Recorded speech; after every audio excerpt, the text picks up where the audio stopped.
As some of you may have noticed, I'm not a huge fan of Ubisoft, at least anymore. So the other day I received this comment, and usually I would write this off or ignore it, but this isn't the first time I've seen something like this. Unfortunately, Ralph shares an opinion that many have, and I thought today we'd discuss why people believe Ubisoft is better than Rockstar Games. Yeah, a topic that I never thought I'd be doing, but here's the deal. I consider Rockstar as one of the best developers out there. If there was a Mount Rushmore of video game developers, Rockstar is certainly up there. But they also haven't created a new game in 3+ years, and what most kids know them for nowadays is Grand Theft Auto Online, while Ubisoft, hell, they've been pushing out gems like Far Cry Primal, Watch Dogs 2, Assassin's Creed Unity, and many other games. I will admit though, for the last couple years Ubisoft has gotten a little bit better. Their games in my opinion still don't even touch the masterpiece of a Rockstar title, but they're decent or okay, and their future does seem to be bright. But anyone saying Ubisoft is better than Rockstar are insane, and that's me being nice to good old Ralph, because my initial reaction was, well, a lot more negative. This boils down to a few huge issues in video games, and that is quality over quantity. Ralph here probably is young and has grown up with these mediocre games done by Ubisoft, while myself and many of you grew up with the masterpieces of Red Dead Redemption, Grand Theft Auto San Andreas, Grand Theft Auto Vice City, Grand Theft Auto 3, Bully, Max Payne, LA Noire, Midnight Club, Warriors, and I'm sure there's many other games.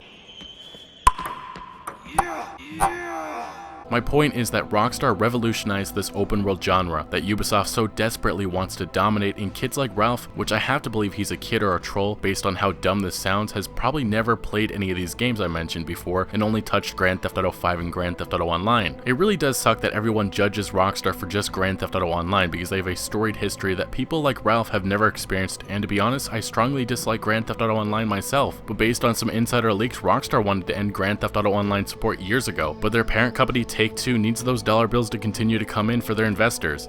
And although I don't like Grand Theft Auto Online, I still think it's a great online experience, probably one of the best out there. But let's get back to Ubisoft. In December of 2014, Ubisoft offered a free game for their catalog of recently released titles to compensate the Season Pass owners of Assassin's Creed Unity due to its buggy launch. The terms offered with the free game revoked the user's right to sue Ubisoft for releasing an unfinished product. Just imagine that. You're telling me that Ubisoft is better than Rockstar, and they even admitted pretty much saying that their game was an unfinished product and they wanted to avoid being sued. Just absolutely ridiculous. Let's also not forget the Watch Dogs we were shown at E3 and what we actually got.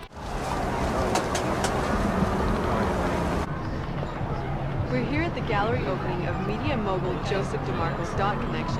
Hi, I'm Joseph DeMarco.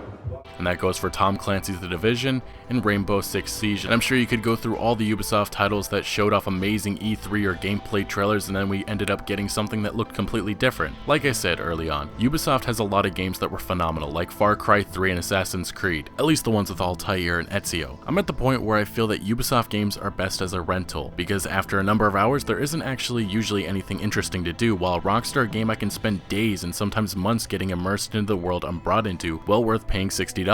Another thing that should be mentioned is back in 2014 during one of Ubisoft's earning calls with investors, where they pretty much said open world games are the road to go for them, and they want to capitalize on this growing genre as much as they can. This is probably a topic for another day, but why does every game have to be an open world? A linear experience isn't a bad thing, and if you're not going to invest time in creating an open world with more than just a main story, then why make it an open world? An example of this would be Far Cry 4, decent story and gameplay, but outside of that there just wasn't any compelling side activities, exploration, missions, or multiplayer in my opinion, while Red Dead Redemption had a magnificent story of John Marston and his journey through the West, compelling and sometimes bizarre side quests.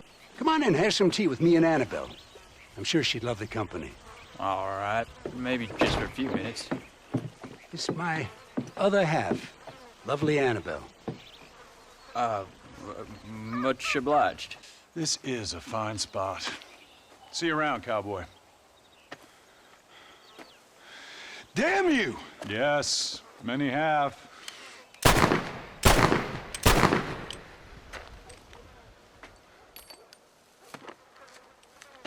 Fun exploration and activities, a multiplayer that was beloved till modders took it over, and there was just so much more to that game. There's a reason why that won Game of the Year. It's not just Rockstar who's done this either. Bethesda Game Studios with Elder Scrolls V Skyrim, CD Projekt Red with The Witcher 3 Wild Hunt, Nintendo with Legend of Zelda Breath of the Wild, Guerrilla Games with Horizon Zero Dawn, and United Front Games with Sleeping Dogs. It is not difficult to make an open world game, but to make a good and enjoyable open world, there has to be things to do. The key to all the studios that I just mentioned and their open world Games' success was time. It's only been recently that Ubisoft noticed with some of their game sales that you can't rush out a barely improved new Assassin's Creed every single year. So to round all of this up, Ralph is wrong, but there was a time where I got excited for a Ubisoft game, the most recent one being The Division, which again was plagued by multiple issues at release. Now I'm very skeptical, and there's a reason why the most common comment I see on a trailer for a Ubisoft game is watch this get downgraded, while for a Rockstar game like their upcoming Red Dead Redemption 2 is watch this get Game of the Year. Anyway guys, thank you for watching. Make sure to let me know down in the comment section below what you think about this. Do you think Ubisoft is better than Rockstar Games? Do you agree with Ralph, or do you strongly disagree like myself? But if you haven't already, make sure to smack that like button if you did enjoy this video or found any informative value, and I'll see you later.